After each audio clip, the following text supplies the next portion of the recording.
bahay. Ating pakinggan ang isang modern-day ghost story.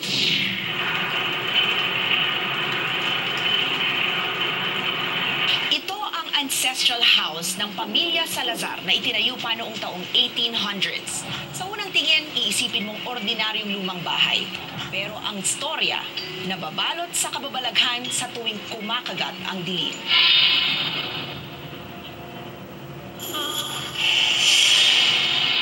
Mga santong inukit noong pang-19 na siglo.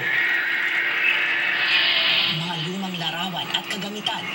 At ilang personal na bagay na pagmamay-ari pa ng mga unang nanirahan sa bahay na ito. Ang matatagpuan sa loob ng Salazar Ancestral House. Nang pumanaw sina Gervasio at Martha Salazar, ang mag-asawang unang nanirahan sa bahay na ito, ang kanilang 12 anak na raw ang nangalaga dito. Di kalaunan, isa-isa na ring yumao ang 12 anak ng mag-asawa. Dito na nag-umpisang mabalot ng kababalaghan ang bahay ng kanilang angkan.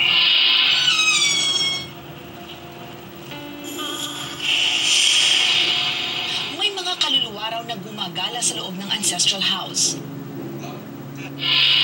Hindi naman daw nananakit ang mga nagpaparamdam na kaluluwa, pero lubos na raw silang nakakabahala dahil halos gabi-gabi nagpaparamdam sila.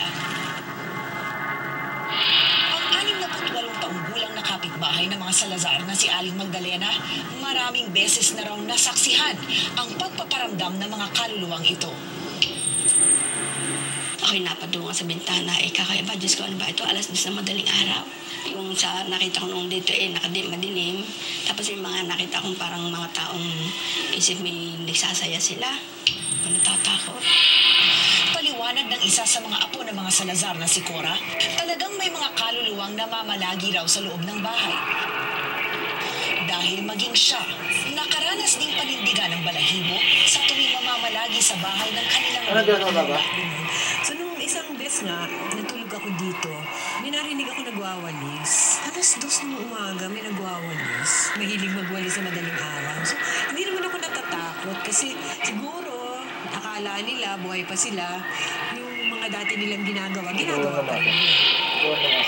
Paniniwala nila ang kanilang mga ninuno ang mga kaluluwang ito, pero hindi raw nila alam kung sino ang mga ito. Ang tanging malinaw lang sa kanila ayon kay Cora, nagpaparamdam ang mga ito para protektahan ang mga santong daang taon nang nasa pangangalaga ng pamilya. Mula pa raw sa mga prailing Kastila ang mga rebulto na ito at ang pamilya Salazar daw ang inatasan ng simbahan ng mga laga sa mga ito. Kaya naman hanggang sa ngayon, patuloy pa rin nilang pinangangalagaan ang mga santong itinuturing na nilang kayamanan. Para tuklasin kung totoo bang may mga kaluluwang namamalagi sa lumang bahay na ito, isang grupo ng mga spirit questers ang inimbitahan namin para suriin ang misteryong bumabalot sa lumang bahay ng mga Salazar. Kasama rin namin ang ilang miyembro ng pamilya. Makalipas ang halos 4 na oras na spirit quest, Kaya kanina, nakatingin ako kahit sa taas. Hindi doon sa taong kumakausap sa akin. Kasi meron siyang sumisilap. Ang gawain niya is, pag may dumating na tao, talagang sumisilip siya. Dipasok po. Dito ko siya nakita. Ang lakas. Wow. Nag-invade lang po ng privacy. Hindi na nararamdaman mo siya.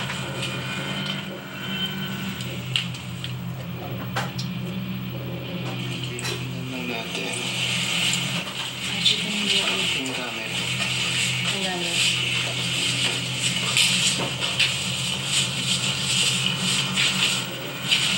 Siya na ang magiging sa akin.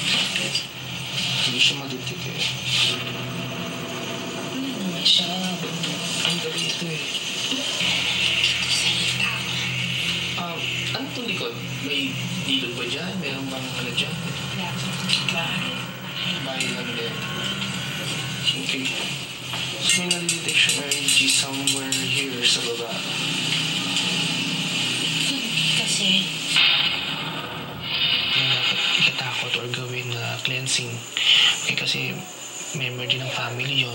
So, bigyan lang na nandito pa rin energy niya, nagpapayawat ito. Nandito pa rin ako, nagpamahal pa rin sa'yo, parang gano'n. Okay? Siguro prayer na lang din. Ako po si Christina Lazo, nag-uula para sa reaksyon.